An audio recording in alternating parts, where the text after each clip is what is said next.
Well, welcome back to another episode of the Run Disney Rundown. I'm your host, Lake Sprankle, joined today with my two co-hosts, Steve Creasy. How you doing, everybody? And our local porta potty connoisseur, Stevie. Nice. You were thinking about that all day. You're like, how do I set this guy up? I think about intros now all the time. I'm like, what's going to be funny with these two? I like it. Good stuff. All right, so we're going to shy away from talking about specific races for a little bit, but don't worry, we will be back with some princess coverage here real soon. But we actually had a suggestion for an episode come into us to kind of discuss some of the differences and benefits and even maybe cons of Run Disney races versus other races. So we're going to kind of go and break this down, talk about, some bigger marathons, major races, and even the benefits of, some smaller local races that you can pretty much do every weekend. So, hey, go ahead. Go ahead.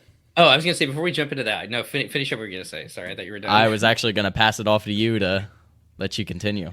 Before we jump into that, I want to give you a huge shout out for your videos that you've put up over on MouseGen from Marathon Weekend, because I saw a couple different comments that I never really thought, because I'm not very creative, to do this, but there were several people that have kind of watched your videos while they're running on the treadmill, and I think that's awesome. And I have yet to do it, but I'm running 5 miles tomorrow on the treadmill, so I'm going to take one of them with and watch your the 10K. While I'm running it. So I think that's a great option. So if anybody hasn't taken a look at that, kind of a different way to watch the videos. Yeah, I didn't intentionally do it like that at first, but then at Marathon Weekend, someone was like, "Oh yeah, I watch your Wine and Dine on the treadmill. It's like the perfect length for these runs." I was like, "Oh, okay." So I've even thought about just taking them all and mashing them all into one big super dopey race. It'd be like a 3-hour long video. We'll see. I might put it up there though. I've seen people do that. Some people live stream the events too, like and they'll. I've seen that. Yeah, they'll live stream almost the whole thing, and or sometimes the entire thing, and people will run on the tread. Since YouTube has all the copyright laws, you can, if you have your phone and you get a little playlist going of Disney music, and then you have maybe an iPad or another device where you're streaming it, you really get the immersive experience there if you want to go crazy on that. But it's pretty cool. Yeah, your videos are great. Yeah, Thank definitely. You. Hey, so we've got a special guest. I'm going to let you introduce her because she's going to join us because she just got done running a pretty major marathon. Was it in the fall? It's in the fall when the marathon is that she ran. So I'll let you introduce our guest who's coming on to us, and like to welcome to the show, Kelsey. Hi. Thank you. Hi, Kelsey. Thanks for joining us. Hi, Kelsey. Hey, Kelsey. Nice to meet you all. Nice to meet you. Welcome. Yeah. So, Kelsey, why don't you just give us a quick, what's your Run Disney background? My friends challenged me to run a half marathon, and I had no desire to run a half marathon. And eventually I was like, okay, I'll run a half marathon, but it has to be a destination one. And I saw that they had the Tinkerbell half marathon in Disneyland. And so I got a group together and we signed up to do that. And I was like, oh my gosh, how can I ever do another race? Because this was so much fun. And so then we wanted to do the coast to coast. So we signed up for that Wine and Dine race that following November. And then we've been doing them ever since. That was in 2017. Was that the last year they did Disneyland races? It was. Steve, did you ever get to do a Disneyland race? No, they ended right after we really started running down at Walt Disney World. So I'm kind of bummed. I can't wait for them to come back. I'd love to do a half marathon down there. Yeah. If you guys ever, I hope so. If you ever look at Run Disney's social media, every single time they post, it's almost like there's bots that post bring back the Disneyland races. It's just this flood of bring back Disneyland races, and I guess they have a tiff with the city of Anaheim and all sorts of logistical issues to do it. But that's really cool that you got to do that. Yeah, I'm in the same boat. I wish they'd bring them back because for the 10K, all 6 miles are between Disneyland and California Adventures. You don't even leave the park. So Oh, wow. it's really cool. That is neat. And I think that's one of the things that people love most about it is because you never leave the park. If they ever brought that back, the websites would break. There would be no way it would be able to sustain the demand. It'd be crazy. That's I'm right. gonna have to pull up the course because I'm trying to figure out how you get 6 miles between those two parks. But that would be super cool. I wonder if anybody had any videos of it. Sorry, I'm Kelsey. sure. Oh no, that's okay. So we only did the half marathon, but I know that the 6 miles are in there because the first 6 miles of the half, you're weaving in every part of Disneyland, and then you weave in every part of California Adventures. They do start you out on one of the roads out there, and you eventually like head in, but most of that first 6 miles is in the parks. That's so cool. Katie got to do the Disneyland half. I think one of the last years they did it. That's really neat. They need to bring that. They need to figure out a way to bring it back. So we got one comment. Frank says, "I did a coast to coast," and he agrees with you, Kelsey. It was a lot of fun. So, yeah, I know. And Disneyland Paris is still having active races, right? They haven't brought them back yet, Okay. but they also haven't said like, "Hey, we're not doing this anymore." Yeah. So I think everyone's just kind of waiting. Bucket list, folks. Bucket list. There we go. yeah, definitely. Well, I think you're going to be a perfect person to bring on today, Kelsey, because we're going to talk about what makes Run Disney special and kind of compare it a little bit to some of the bigger road races or maybe even some of the local road races that we've ran. And you just recently ran, was it this year that you ran Chicago? Well, I guess it was last year technically, but Yeah, I did. But the past Chicago Marathon. So I'd love to kind of get your thoughts on what it was like to run that versus running at Walt Disney World. So should we jump into the topic, Lake, or anything else you guys want to talk about? Now let's get into it. Meat and potatoes. Meat and potatoes. Okay, let's talk a little bit about registration. I thought this was sort of interesting. I pulled up just a couple of different marathons to kind of focus on the marathon. We realize that Run Disney is more than just marathons. It's 5Ks, 10Ks, and whatnot. But I wanted to try and touch on some of the bigger races around the country too, just to see how they kind of compared. And most marathons today, the larger ones, have two ways of entering, either general or running through a support charity. And I think for the most part, the Run Disney races do as well, right, Lake? And I'm asking you that as you're taking a drink. Sorry.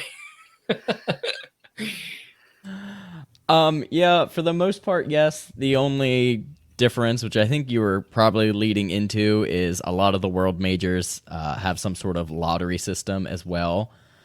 Which is one thing that I actually like about Run Disney and Marathon Weekend specifically, because it is one of the larger marathons that you can just sign up for. Or I should say larger marathons in the United States that you can just sign up for. Kelsey, Yes. What did you have to do for Chicago? So before COVID, I had signed up for the to run in a charity because I didn't have a qualifying time because I'd never ran a marathon before. And then when I had a qualifying time, I just submitted a qualifying time and they gave me a spot because I had a qualifying time. If you don't have a qualifying time or you don't want to fundraise, they do have the lottery option, which you just go through and you register as if you were registering for the race. And then if they pick your name, they charge a card. If they don't pick your name, then you have the option of running for a charity. Can you kind of explain what the now I'm totally drawing a blank. You just said it. The qualifying time. What does that mean for people that don't know what that means? So most of especially the 6 world majors, they require you to have a qualifying time because there are so many applications. And so it kind of drives people to work really hard to get a qualifying time. And that gets you automatic entry. And then because there are so many applicants, if you don't fit into that tier, then you have other options which are not guaranteed. And those are pretty fast times to be able to qualify, correct? Yes. For Chicago, in my age bracket of 30 to 35, I had to submit a 3:40. So that's moving. Yeah. Yeah. And I think Boston, by comparison, Boston for women, it's 18 to 34 is 3 hours and 30 minutes, and 35 to 39 is 3 hours and 35 minutes. For men, it's 3 hours for 18 to 34 and 3 hours and 5 minutes for 35 to 39. So Boston, I think, is one of the more difficult Boston's ones. the strict or the toughest, and on top of that, especially with Boston, even if you run that time, you're not guaranteed. There's only it's a certain like pool of people within that Right. time, and Yep. if you're basically like on the slower end of that, you can get booted out basically. Mm-hmm. So Boston is the strictest one of the United States, just because everybody wants to run Boston. So some of the world majors that are out, Berlin is the hardest. So for my age group, it's actually 18 to, I believe, 50 is one big bracket, and for females, you have to run a 3 hour. So Wow. for that one, a lot of people submit for the lottery. Wow. My brother and his husband ran the Berlin Marathon this year. They got in through the lottery, but yeah, they were pretty lucky to do that. So I guess to kind of reiterate this topic, registration with the bigger marathons, I guess the benefit, well, for Run Disney at least, is you can just log on that morning. And recently, it's been a little bit easier. I know in past times, it's been a little tougher to register for some of the races. Like, what's your experience been now for Princess Weekend and kind of going forward as far as being able to get a spot? I mean, everything but Springtime Surprise, which I guess wasn't a surprise, was fairly easy. I'm trying to think. There's still the half for Princess was still open up until I think when I checked 2 or 3 days ago. So you can still sign up for that. And I know a lot of charities were just selling off their bibs this past week. I think all of that was due as well. And like I said in the past, we did used to have, kind of competition to be able to get in. Races would sell out in a couple minutes, which is what we saw with Springtime Surprise. Again, not surprising because that was an inaugural race. That does tend to be a big draw for people. And then other things like anniversary years, like this year, Marathon Weekend will be the 30th marathon and the 10th Dopey. So I would expect that to potentially be busier, though the marathon doesn't tend to sell out as quick as some of the smaller races. Yeah, good point there. The 5 and the 10K really sell out pretty quickly, don't they? Well, another big point is cost too. A lot of people, think when you're thinking about signing up for these races, how does Run Disney compare to some of the larger marathon races too? And so I kind of pulled these out. So for the New York City Marathon, which had roughly 53,000 finishers in 2019, it was $295 per person. Chicago was, I'm not sure what you paid, Kelsey, but it was $240 for, I think, 2021 with about 35,000 finishers. Marine Corps Marathon, the People's Marathon, they call it, up in DC, that was $135 in 2019. So that's a couple years ago. Prices will probably go up a little bit. They have about 30,000 runners there. And I threw this one in just because it's a local race for us, but the Eugene Marathon down in Eugene, Oregon, at the University of Oregon, which is one of the, at least on the West Coast, it's a pretty popular one to try to qualify in Boston because it's flat and mostly downhill. That one has in 2019 that had 1,482 finishers. It costs $150. So some of the smaller marathons are going to be a little bit easier to get into. You can still sign up for the 2022's Eugene Marathon, and so you can always go that way. You don't have to go to the bigger options. But I think, in all honesty, as we'll get to, that I think that the Run Disney races really do kind of compare in a lot of ways to the bigger ones. In 2021, Run Disney was $195 for both the marathon and the half marathon. So with that, that's kind of a rough look at prices. Let's talk about some of the training programs. Most of the big races have some type of training program or plans, whether they're free or paid. Kelsey, did you use that with Chicago or any other races that you've run, or do you do something completely different? I did. So I used the Chicago specific marathon training plan, and they gave you an option between beginner, intermediate, and advanced. And so I followed the advanced plan for all 16 weeks. And I haven't used a specific plan for any of the Run Disney ones. Run Disney is a little bit different because it's Jeff Galloway. Like, do you want to talk about Jeff, or Steve? Do you want to talk about Jeff and his program? What do you guys want to talk about yet? Let's give that to Steve. All right, you familiar, Steve? Yeah, I mean, I did that when I ran the Star Wars half. I did the run walk. I had like the app with the timer. I forget what the splits were. For me, it got me to the finish line, but it just didn't work for me. I don't like stopping. It just actually feels more uncomfortable to me. But I understand the method behind it is effectively, finding your run walk split, whether that's a minute on, a minute off, for example, or 3 minutes on, 30 seconds off, and a walk. And it's supposed to be about recovery, preventative for injury is what they market it as and sell it as. I don't know what the research is behind it. I know his son Weston ran the marathon this year and ran his PR, his personal PR, and supposedly walked a little bit during the course. I don't know what his splits were to walk. So I have seen like the varying experiences level use Galloway.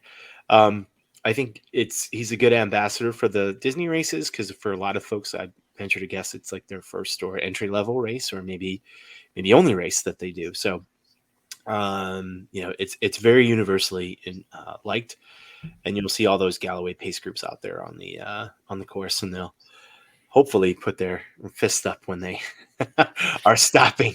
I was so happy that Run Disney actually put that disclaimer out there this year. Never Want to stop and move, because you can absolutely wipe into somebody if they're just randomly stop in the middle of the road there. So, but yeah, it's a run walk breakdown effectively.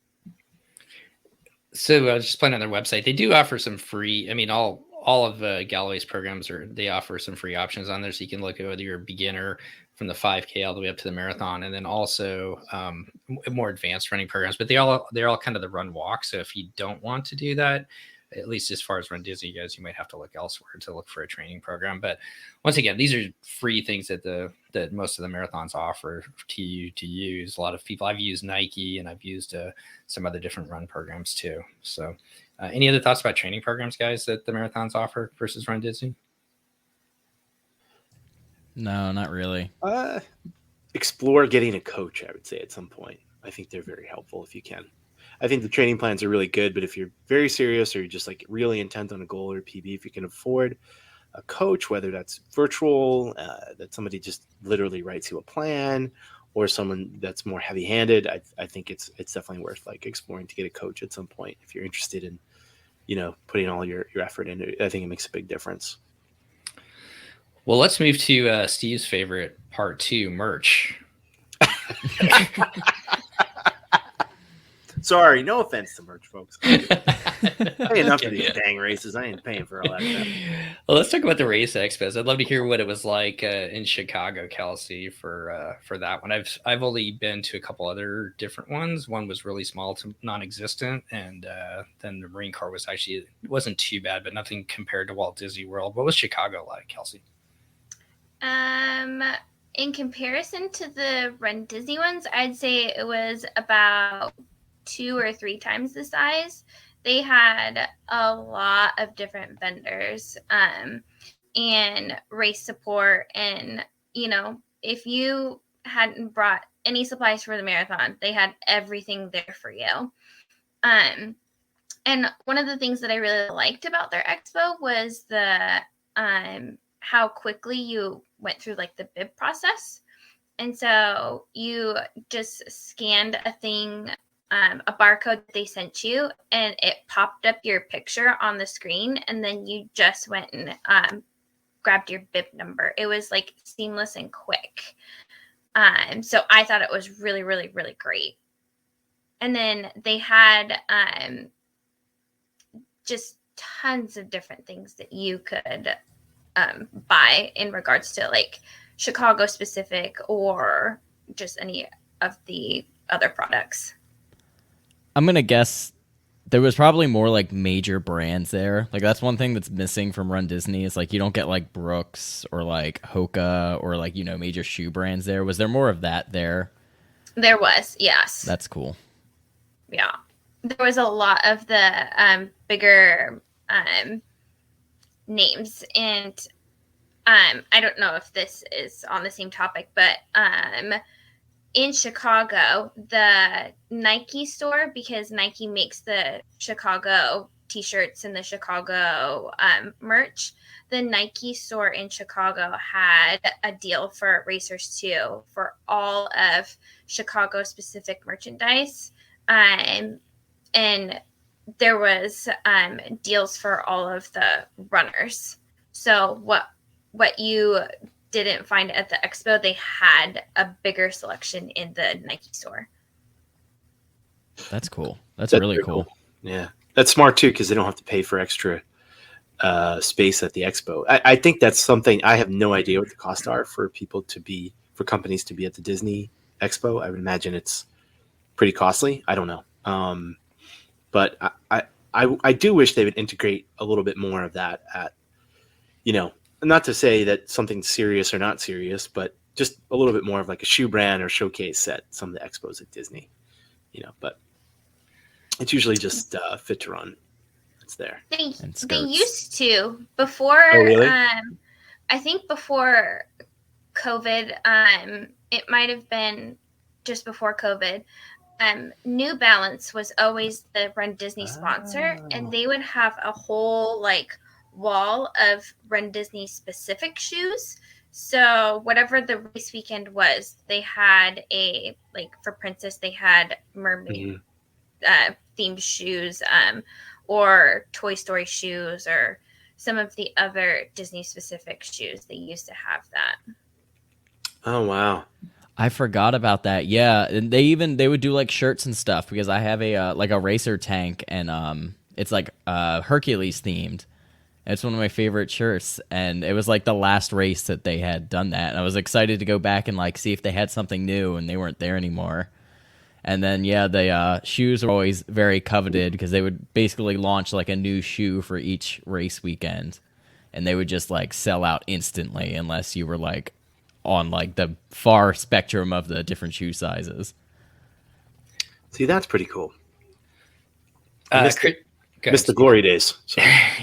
I remember those shoes that like it was kind of a big deal the first race that we ran, because I think it was kind of the end of it too, where like it was just about impossible to get. Christy, you said, hey Christy, she's joined us. She said Chicago in 2010 was insane. It was huge. And I'm not sure what the other comment is. Maybe you understand. I think that's just a spam bot. Okay, that's what I thought too. So, all right, good. Yes. We've aliens are here. We've reached the Russians. So they're spamming us.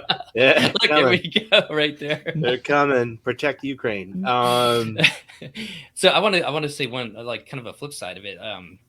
Lake, you just ran a local race. Did they have any type of expo whatsoever for that you ran today? No. And I'm not putting it on the spot at all whatsoever. No. Typically for like a lot of our local races, they will do pre-bib pickup at our local Fleet Feet. And typically if you're running the race, they'll give you like a 10% discount on any shopping you do that day.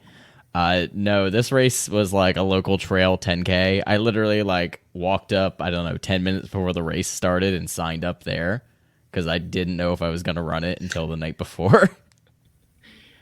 So, no, they did have a good snack selection, though. I'll give them that.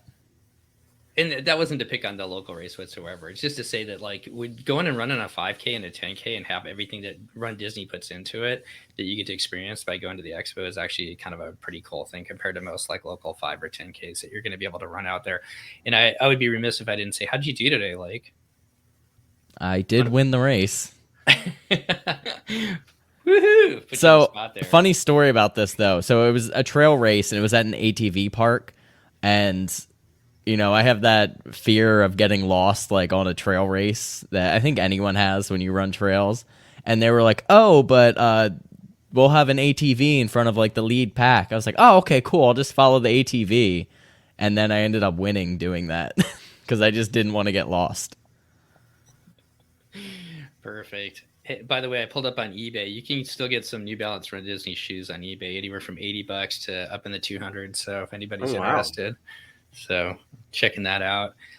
All right, let's talk about something else that's a little bit different from some of the other races. We kind of talked about time placement, Kelsey, but and maybe you can touch on this and have a better feel between you and Lake, Kelsey. Is that once you enter a race like Chicago or New York, even if you don't qualify for a qualified time, you're still going to have to generally give them a time. And if you do, they're going to place you in a corral kind of associated with that time. Versus Run Disney, they've really kind of broken it down to 2 corrals up front now.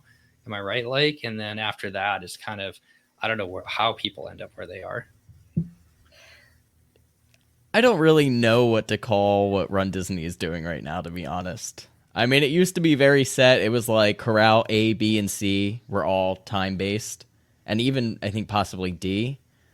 And you could basically, you knew like what time was going to get you into what corral. And I don't know what exactly is going on with that. It's kind of all over the place.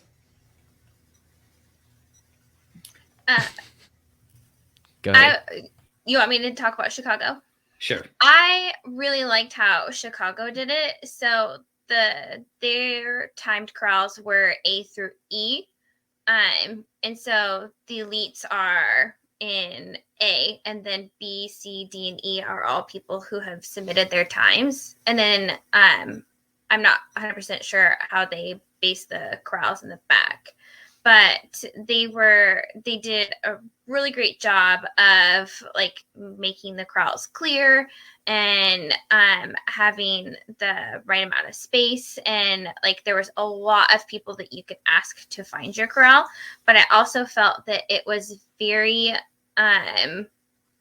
appropriate to the paces of the people in those corrals. And that makes a huge difference, especially if if you end up getting put in one of the slower corrals and then you've got all these people. Steve, what are your experiences either being placed in corrals in other races or with Run Disney? Yeah, well, Run Disney kind of, I've talked about this before, but it changed a little bit post-COVID after like Wine and Dine with their start groups and stuff. I have, and also part of this is I haven't really been able to like put in a new qualifying time. You know, like when Run Disney's they want you to put in their qualifying time several months before. And when Wine and Dine came back on, I hadn't run a race like a lot of us in a long time. So I was still giving, old information from a previous 10K that I'd put in. So I haven't had a chance to have a lot of movement within there. I talked about this a little bit, but I did the Orlando half in 2020, like during COVID when nothing was happening. And the Orlando half is awesome. It's put on by Track Shack, which is the same people that put on Run Disney events. Had a little bit of elements of that to it, and they did rolling starts, and we were in waves and had masks on, and actually got my bib and all that stuff mailed to me. I never had to pick it up in person, no expo, nothing. So it was completely different. It was like the first in-person thing that was done at that point, and I thought it was great. I mean, the start time was 9:30. I think I was across the elites left at like 9:30. I think I was across at like 9:45, and I was in like wave 3 or 4, whatever back there. So totally different, but again, context of COVID for that. Other things that I've done have been just like local 5 and 10Ks. So I've never been a part of like a major event where they've had like several, crowds and start lines and stuff. But one day I'm hoping to do it, but I don't know. Run Disney's corrals and start groups are a little bit of a mess, I think. For Chicago. Sorry, okay, Kelsey. Sorry. No, go ahead. For Chicago, they were really, really they sent off one corral, and then it was 5 minutes that they had to run before they sent the next one. And then it was 5 minutes before they sent the next one, which I really appreciated because the corrals are so big and packed because it is Chicago. So that amount of time to get runners kind of like moving and through the streets because the first couple of miles are packed and you can't really move anywhere. So I really, really liked how they gave a good amount of time in between each corral. Yeah. I mean, one thing that Run Disney does is, you have fireworks at every, it's a spectacle. And so, a lot of people like that, and I wouldn't take that away from anybody, but I think it does, the way they send out everybody, I think it does take a little bit longer once they, do that kind of build up and do the fireworks and get all the corrals out. So it definitely kind of moves slow. I've been back there when it's taking a while, and you feel like, wow. I feel like the elites and sub-elite group has started like a half an hour ago, and I'm not even in the last corral. So, I get a little impatient back there, and I'm in the middle. Really, I was in the middle for a half. So we get another comment. Kara says the corrals are a disaster, all in caps. Legit would not run Princess out of anything other than S1. So she'll be up there with you, Lake. And Kelsey, are you running Princess too? I'm not doing Princess this year. I am in school right now, so I couldn't take that time off. What was your last Run Disney event that you were able to do, Kelsey? Marathon weekend. Oh, you were there for Marathon weekend. Okay. Mm-hmm. Missed that part. You ran the Dopey. You ran Dopey too. Okay. Awesome. Nothing much, just Dopey. Just dope. Just 48 points. Yeah. Dopey. She's in a couple of my videos. Okay. See, now I just caught myself in a moment where I was like, probably haven't watched your videos through and through. Got to go back and do it. Definitely liked and subscribed, though. That's what matters. Like and subscribe. Like, subscribe, hit the other button, and do that YouTube stuff. I don't know. If you watch it, great. If not, no big deal. No, I'm just kidding. All right, well, let's turn to race day experiences. I'll be curious to see what race day experiences was like for you, Kelsey. I know that like Run Disney, we were all kind of like worried about the fact that you got to get up at 3:00 in the morning to get on that bus, and then get out to the start line to start at 5:00 so we can all run through the park so they can open up the parks. But I will say that when we did, I'm losing my brain. When I ran Marine Corps Marathon, I was on the Metro riding to the start, and that was actually pretty gentlemanly. I think it started at 7, so I think we all had to be there at 6. It was a pretty easy thing. But there were some people in front of me, and they just run New York, and they were talking about being up at midnight to get on a bus that took them into some borough, and I'm not sure how New York works or anything like that. Staten Island, baby. That's where they were out in the cold for like hours before the marathon started. So it's not just Run Disney as far as getting you up early to run some of these bigger races. But Kelsey, what was your overall race day experience like? Was it organized in Chicago? I know I'm sure it was, but was it organized? What were your thoughts about the race day experience in Chicago? I thought that was actually a lot better than Run Disney. I really liked the organization that they had.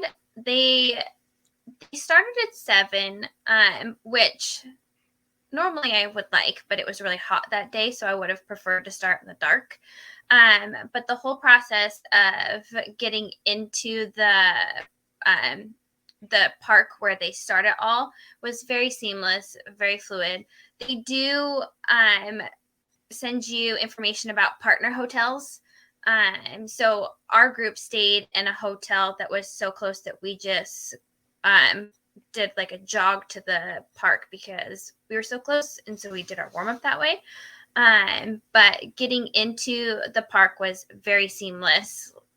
Security check was, you just kept moving.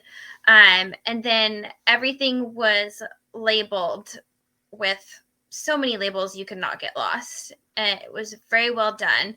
And another thing I like about Chicago is they had millions of porta potties. Like, you didn't have to nearly stand in a line like you do at Run Disney. It was super quick. They had them everywhere. And then the race itself, I don't know if you want me to talk about that, but the race itself, it was fun.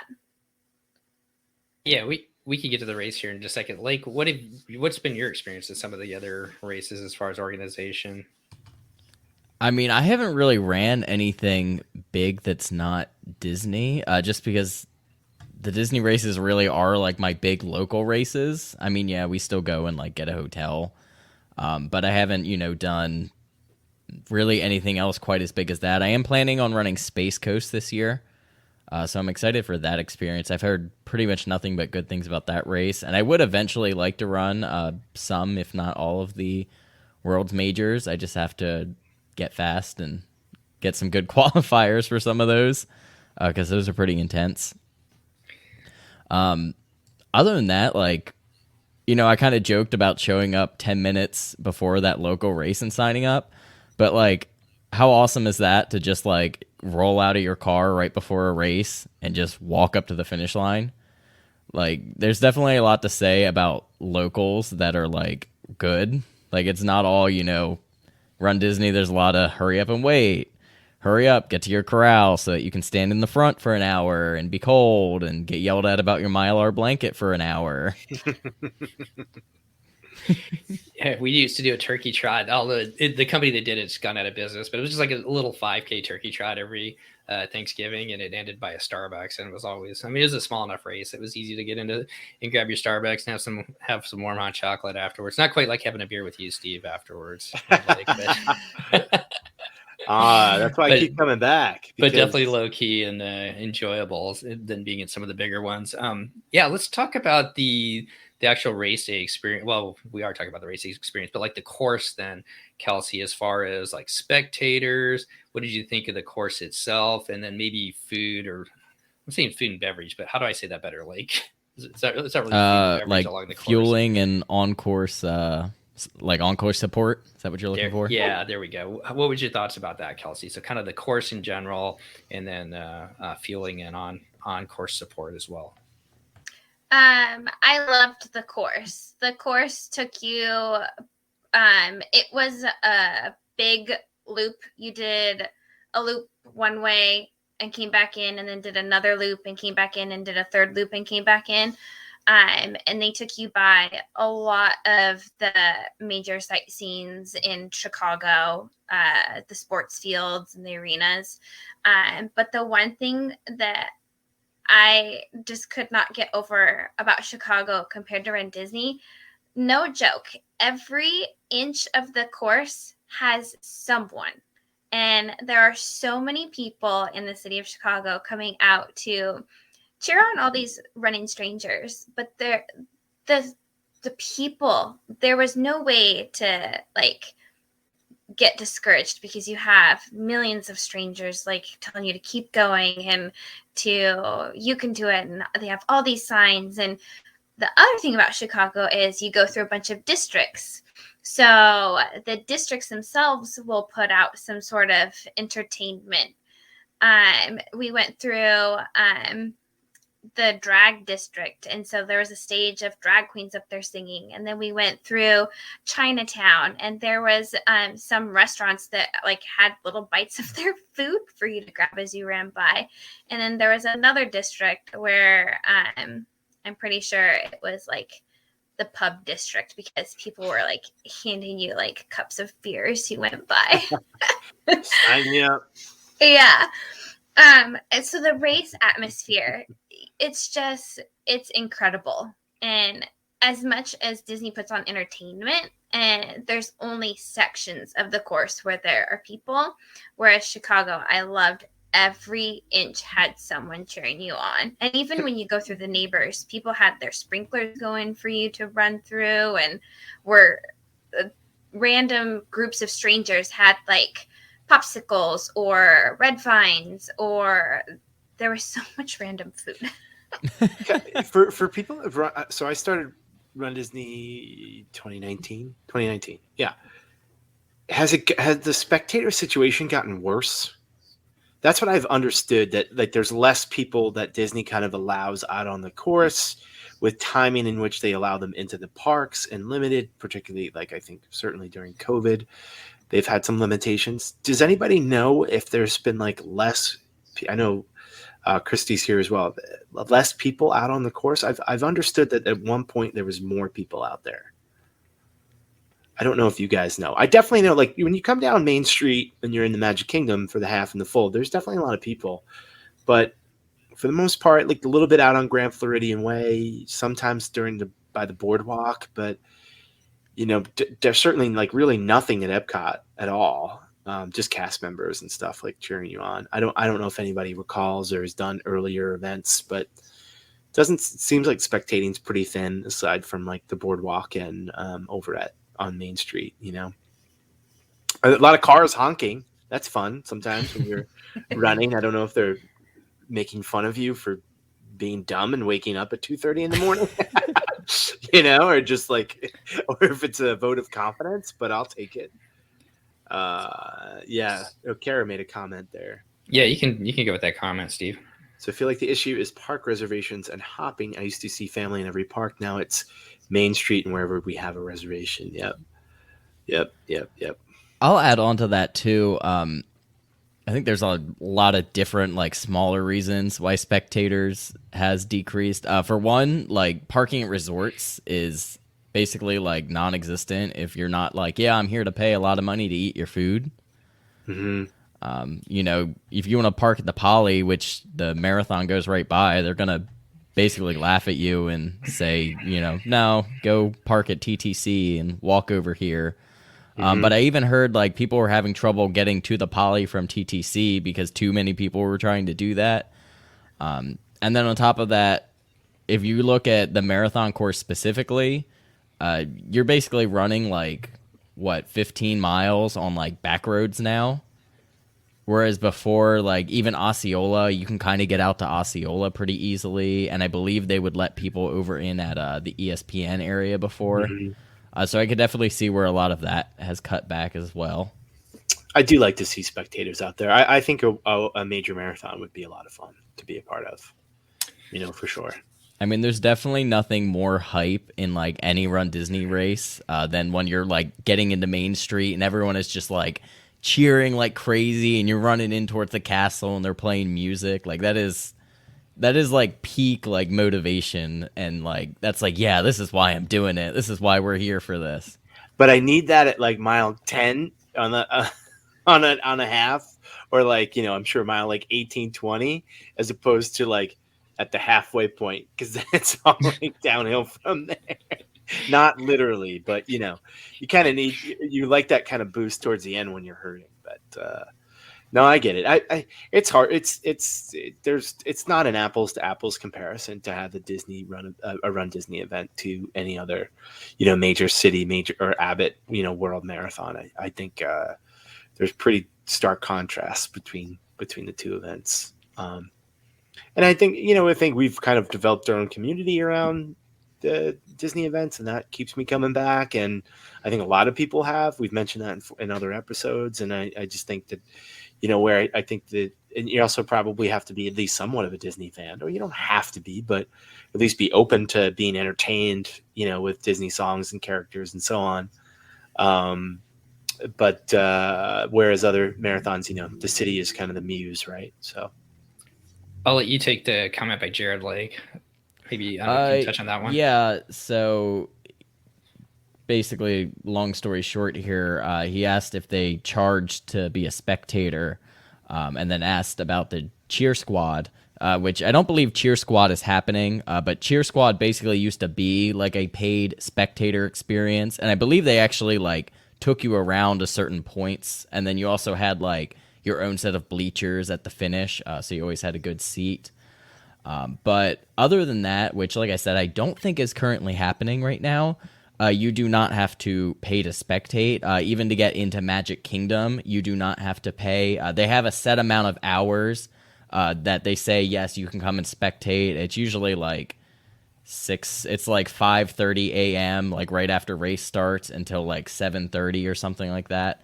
It says it on the event guide because I just read it for Princess, and they'll tell you specifically when you need to be on the Magic Kingdom monorail to get over there, and this and that. The only time you would have to like pay to spectate is if you want to watch in basically any park that's not Magic Kingdom, and it's during hours that they're open. So if you wanted to see someone in Animal Kingdom for races that run through that, or Epcot, which is one thing I used to like doing before you had to plan everything out with park passes, was I would finish the race, and if Epcot was open, I would just scan in and then watch the race from there, because typically Katie would still be running. And I usually had a blast, like just standing in the park, the music's going and you get to watch the runners. But overall, no, you don't have to pay to spectate. Or yes, you don't have to pay to spectate. It's free to get into the expo and all of that, and they can show up at the start and the finish, and there are areas for them to watch both of those. Under Princess, it says the spectator experience continues to be evaluated. Please check back closer to the event for more details. But yeah, no pay for spectating, like you said right now, that I can find on their website. I will say that when I did a Marine Corps marathon at mile 6, there was you kind of go through this area of houses, and there was a whole bunch of people out there that were handing out mimosas, and they were chanting, "Quit now, drink now, quit now, drink now." If they would have been a little further down, I may have taken them up on it. 6 miles, I was still feeling pretty good. So, anyways, but I think a lot of good points there. I think what other race you run is going to be hit or miss as far as how much spectating or activities there are on the course. Around DC, there was a lot, but then I did the Portland Marathon here, and there was like large sections where there was like 5 miles where you just run along a highway, and so just like you said, Steve, cars were honking at you as you went by. Once again, not sure if they thought we were crazy or if they were supportive, but overall, I think Run Disney does offer a lot of activities around the course to kind of keep you motivated. Maybe not as much as Chicago, obviously, it sounds like, Kelsey. But let's turn it back to one more thing about Chicago. And what do they do for fueling, and how about restrooms along the course too? Did they have plenty of those? So I would say Run Disney is the best at on-race support. Run Disney has something close to every mile and a half, maybe even every mile. Whereas Chicago, it was probably every 2 miles, maybe 3. It was a lot more spread out. So it was better to have. I was really glad I had my own water bottle.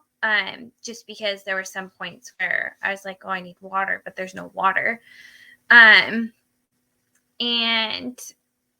to be honest, I don't recall what they handed you for. Run Disney gives you some chews, and I don't remember what Chicago had.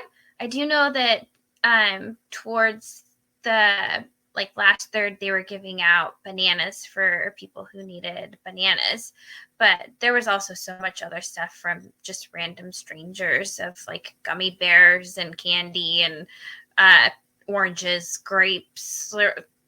It was probably the whole grocery store along the course from random people. But they did do there was a lot of water tables. So if you were in one of the first water stops where it was really crowded, they had so many water tables that you had several opportunities to go get water because of the amount of people.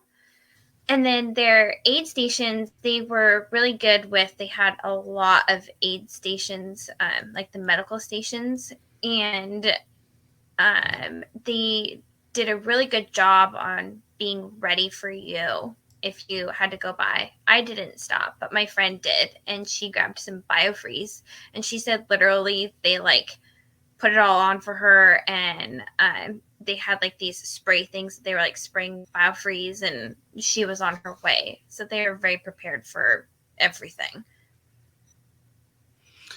That's awesome. I think Kara said there was Gatorade Chews.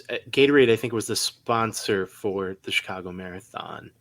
So they probably had some fuel along the way, the Gatorade endurance products. That sounds about right. Yeah, Christy said they had goo several times, but I think she ran it in 1957, so it might have been a while ago. Love you, Christy. Yeah. I had to get something in there. I pulled this up quick. This is the Wine and Dine half course. For a 13-mile course, there's 9 water stops. So even earlier than every mile and a half. But they're not evenly split out there. And then there's also 6 different aid stations there, or medical stations, and then 1 food stop. I'll kind of second guess that, or second that with the Marine Corps too. Disney does an awesome job with I mean, I don't mean to talk about bathrooms, but they've got bathrooms and stops all over the place. It was hard to find one on the Marine Corps one, and they had goo. And if you were a slow runner like I was that day running my first one, I think all they had was coffee goo left when I got down to like mile 20 or something like that. And that is still to this day one of the grossest things that I've ever had, was how that felt in my stomach then. So Christy's also supporting the Detroit Chamber of Commerce. She says that if you want to look for another larger marathon, the Detroit Marathon is a good one to run with less people. So anybody wants to go run in Detroit, you could do that. Some good tips there. How about anything else that we haven't touched on as far as race day experience, guys, that you have questions for Kelsey? Well, I feel like this is a huge topic because there's so many different races. But what I understand about Chicago too, I think it's something to, really that deserves maybe, more discussion, is Chicago's relatively flat compared to, say, New York or Boston. And so it's somewhat of a faster marathon, if you will. Although this year, I think it was kind of warm for Chicago. I think it was very warm for Chicago. Right. Yeah. And I had a few friends actually run Chicago. So I feel like Chicago's a good, I don't know how to say, like, I guess, inclusive marathon, if you will, like not as intimidating as Boston, when you're coming up on was that Heartbreak Hill or in Boston, someone's got to correct me, right? So I think Chicago of the majors is a little bit of an easier entryway, not as intimidating, I should say. No marathon's easy, but not as intimidating. And the qualifying times, and I think the amount of people that they accept, I'd have to look at the acceptance numbers, but it looks like a great marathon to run. Steve, I wanted to just really quickly, but what was interesting, I looked this up too for New York, because I really am interested in running New York. It's my hometown. They start the professional men's and women's around 8:40 in the morning. Men's are around 9:05. There's 5 waves, and the last wave apparently goes out at noon. I did not know that. So that is a huge spread because there's tons of people that run New York, and I think they the last person that comes in finish line for Central Park, it could be like super late. So anyway, fun little fact. Well, we're coming up on an hour, guys. I guess a couple more questions, which I think would be fun to kind of go around the room here a little bit. I know one of the big reasons why a lot of people like Run Dizzy is the medals that you get. I could say that I thought we got a pretty good medal, and I'll show it. I brought it with for the Marine Corps. So this is like 2009. So you figure there's been quite a iteration. Kelsey's got a ton of medals on there, but for Portland, we got a tree. So they gave us a live tree that we could take home and plant. But what are you guys' thoughts about some of the races versus Run Disney that you've run? The Orlando half medal was really good. It was like this flamingo. They are cool. Yeah, they're really good. Again, it's Track Shack, so I imagine that the medals are probably, commissioned and similar to some of the Run Disney stuff. I've run some local races, and I don't even remember. My wife probably threw out some of my medals. She buries them in my closet somewhere. I don't have them displayed, and I don't know. I'm so bad about that stuff. But I think the Run Disney medals are probably the best that they're typically pretty good. But Kelsey's got some real gold and let's see this bling back there. Oh, you want to see all of it? So Chicago's is really cool. Well, I want to see the Chicago. Oh my god! My we can see like the one. Holy! This was Chicago. Yeah, that's really cool. neat. That's Kelsey, really when did cool. you start running? Is that 17? You said? Yes, that's when I actually started running. 2017. Mm-hmm. You've racked up all those medals in 5 years. Mm-hmm. So I'm tired just thinking about that. Oh my God. God.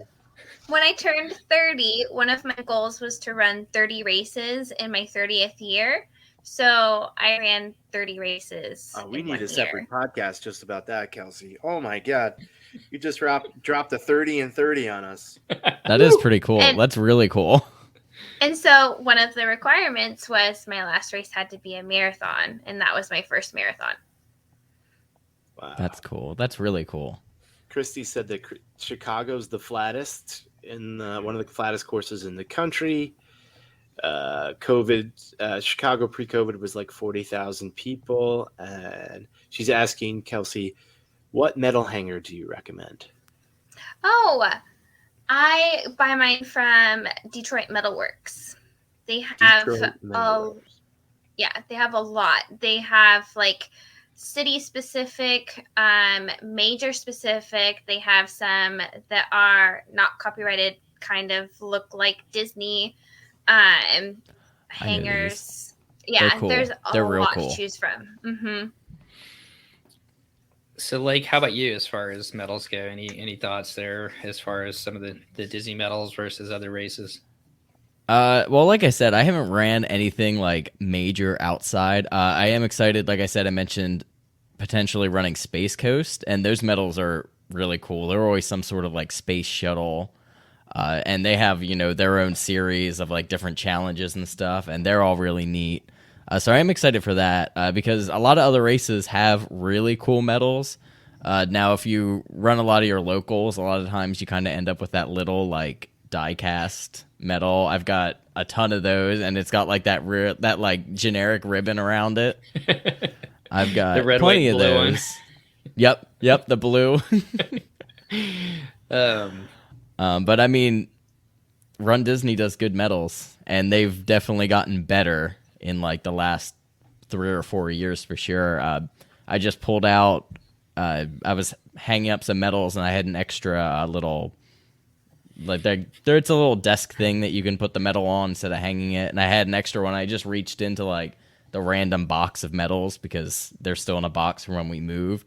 And I pulled out literally the first medal I got, and it was from Princess like 2016, I think. And it's just like kind of generic gold. It was when the 10K medal was the same medal every single year. I was like, wow, these have come a long way. I still can't believe that they did that. That's kind of crazy.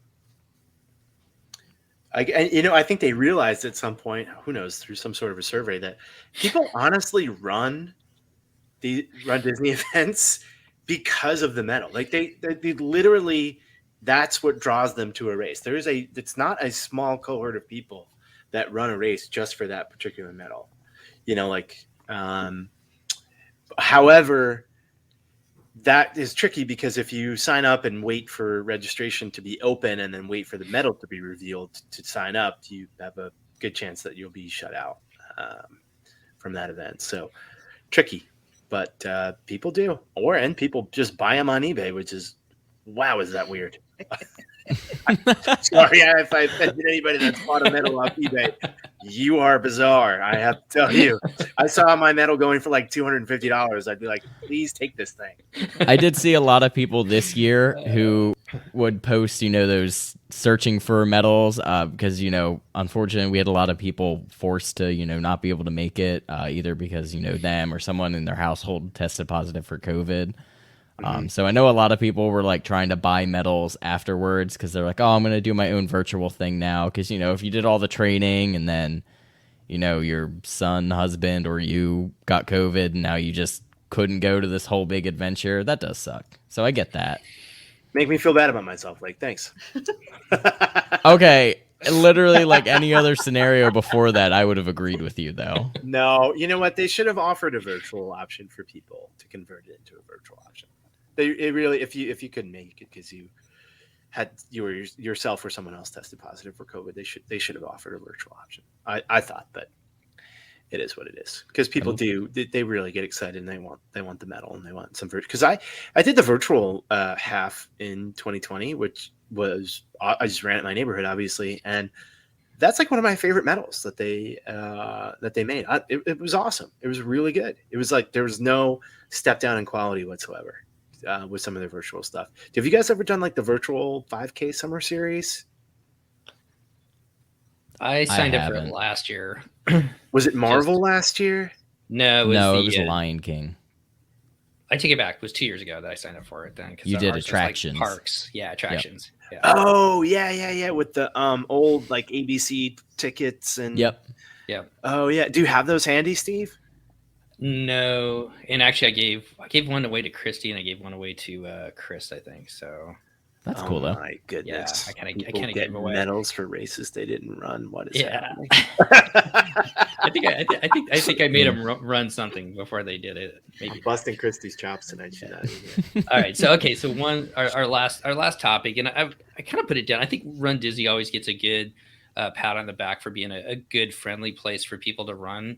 If it's your first time running a bigger race, I think the running in general, the running world in general, is pretty supportive. Whether you're running Chicago or Run Disney. So I know that when I did the Marine Corps, the very first marathon I did, the people that we were around, but everybody was really supportive and was kind of talking to each other and kind of, hey, let's keep it going kind of thing a little bit along the way. So I'm not sure that I do think that Run Disney is a great place to start. But if somebody wasn't going to start Run Disney, do you guys have any thoughts as far as maybe a local race or something that you'd put them to? The one that came to me was the Rock and Roll Series. We've done that. No, you disagree with that one, Kelsey?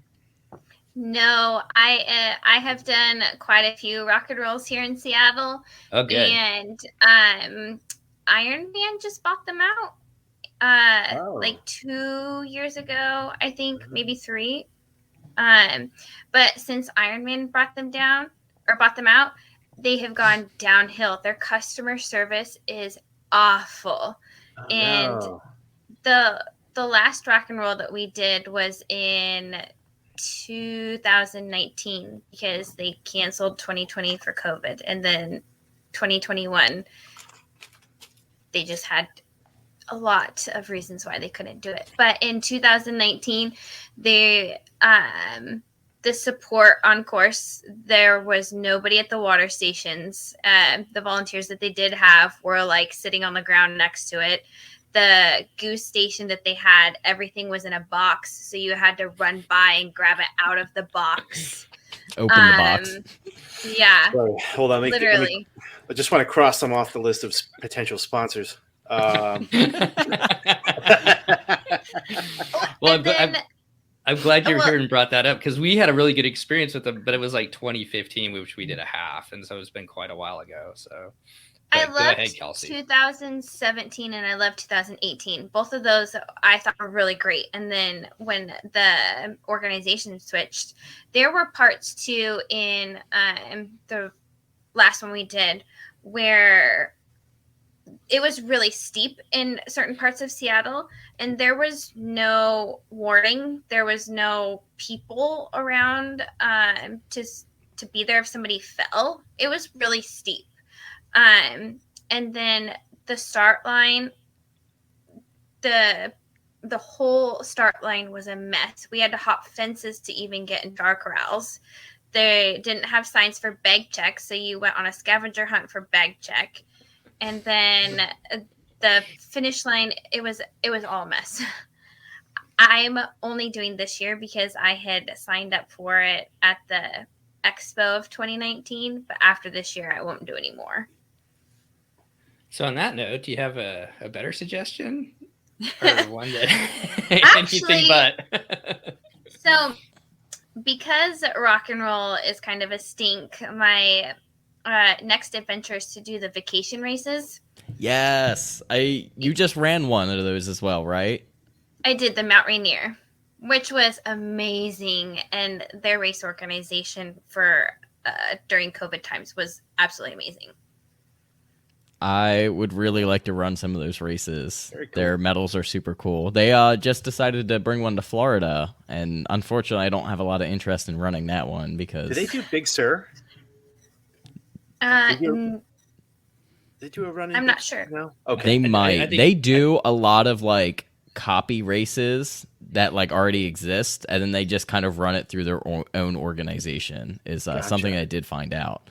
But they have races literally all over the country, and it's all like really cool destinations. Mm-hmm. And you can do. They have vacation races for the United States, and then they have global adventures, which they will take you. There's one I really want to do in Ireland. I saw that. Wow. And there's ones around different countries too. Very cool.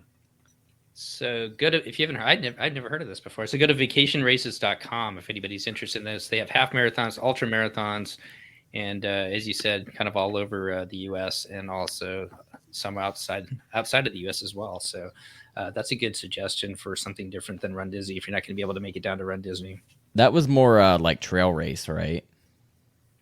They have both, but Oh, it's okay. more of them are trail races. But they do have some that are road race.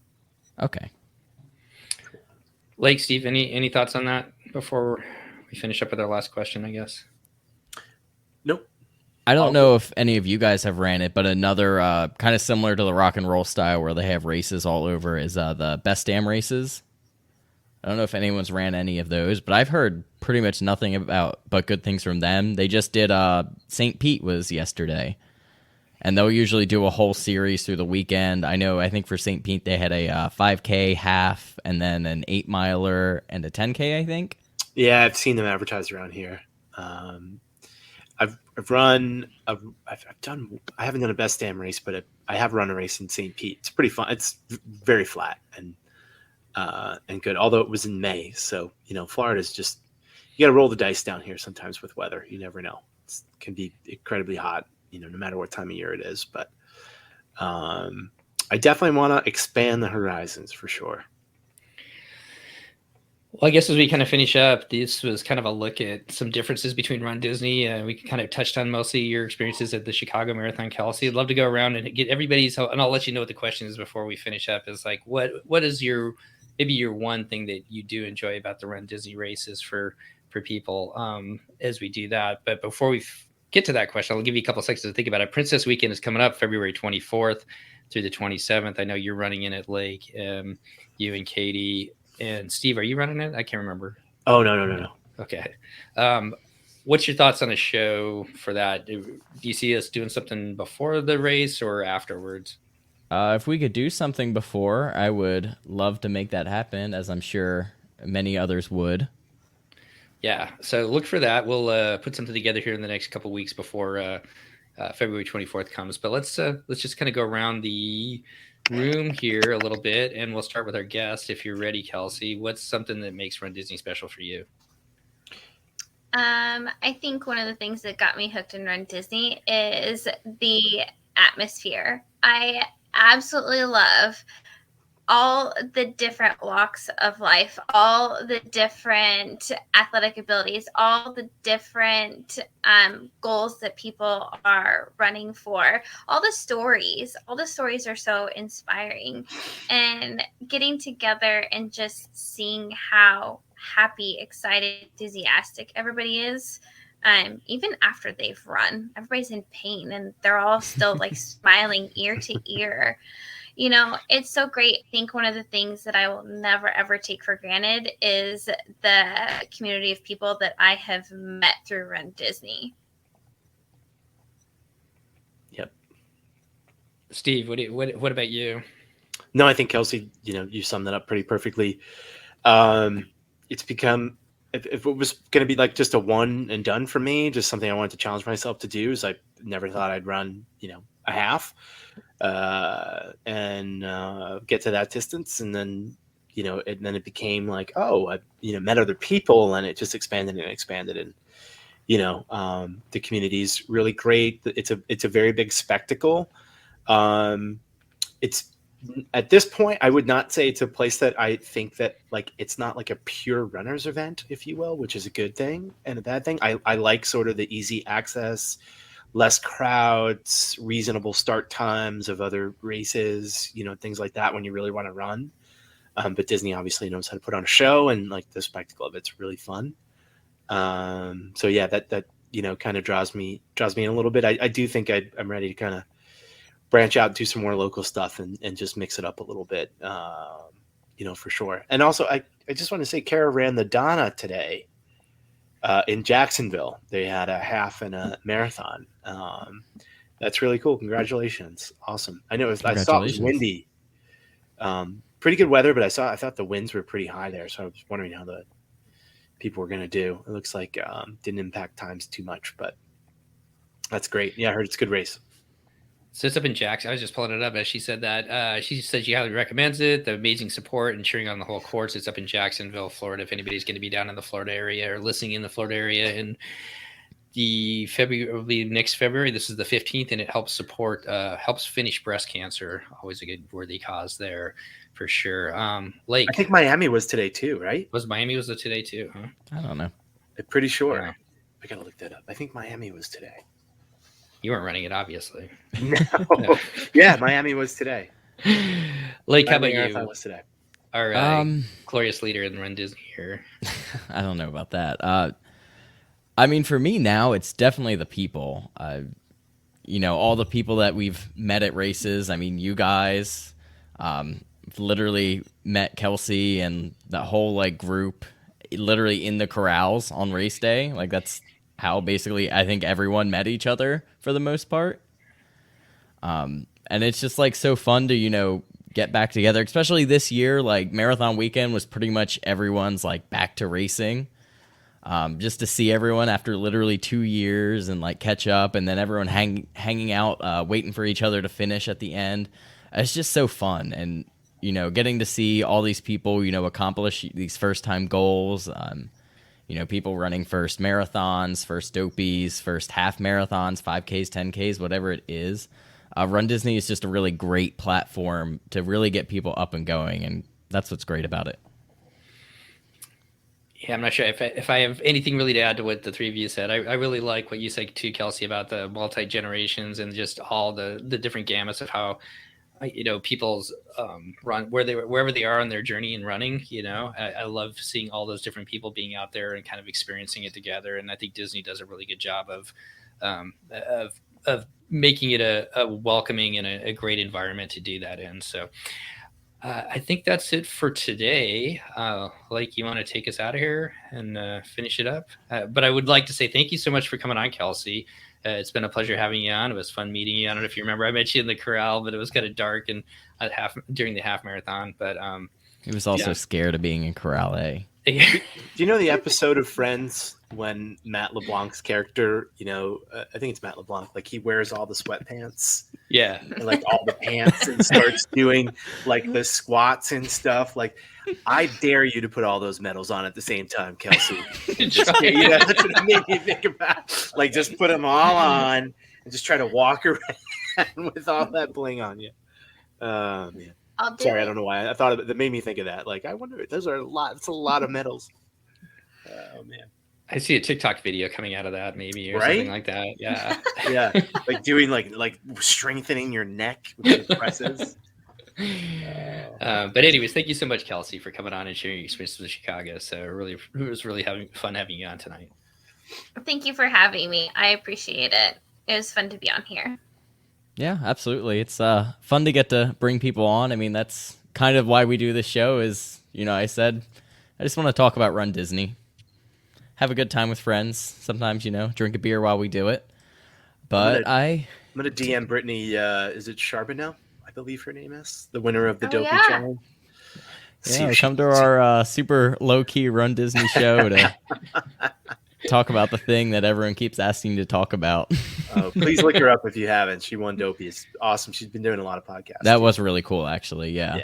So cool. And I'm glad that like it actually, I feel like the event got some like good attention and, maybe understand that you could be a serious runner and it's a USTAF course and you can qualify for Boston doing Run Disney. There's, it's a chip time event.